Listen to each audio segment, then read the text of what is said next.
is Jacques. I was just a normal kid, grew up in a normal house. My mom was divorced, had a stepdad.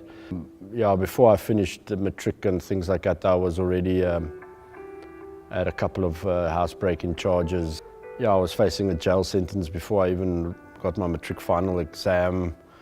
Yeah, I was arrested, charged as an adult, even though I was a minor because of the severity of the cases.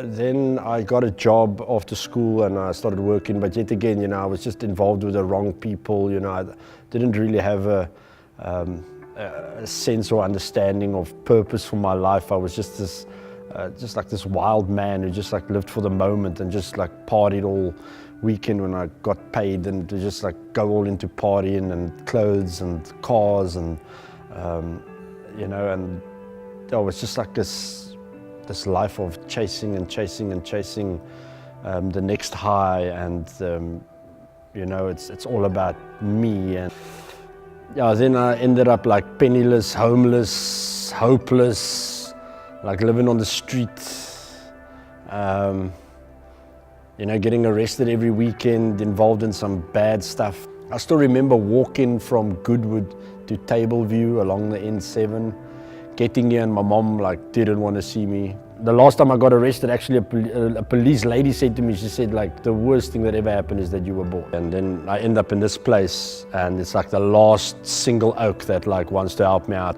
He went on some church camp and he said, listen dude, just chill out here, and left me there with like this other dude who was also like very dodgy.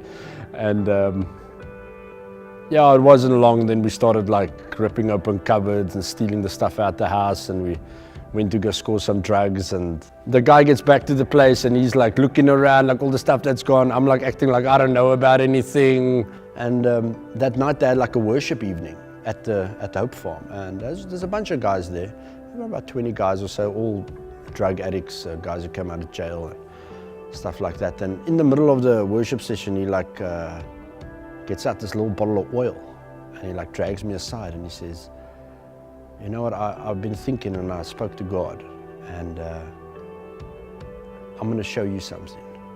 I'm going to show you something you've never seen before.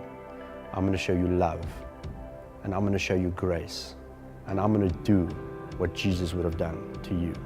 I'm going to let you stay, because I know you got nowhere to go. And the penny just dropped into my soul, and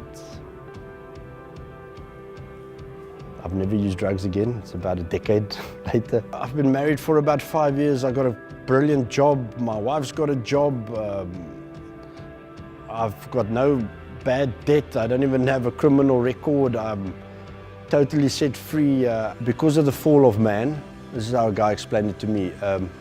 We all have that separation from the Father, and the one that unites us to the Father is Jesus Christ. So we all try to fill that void with something.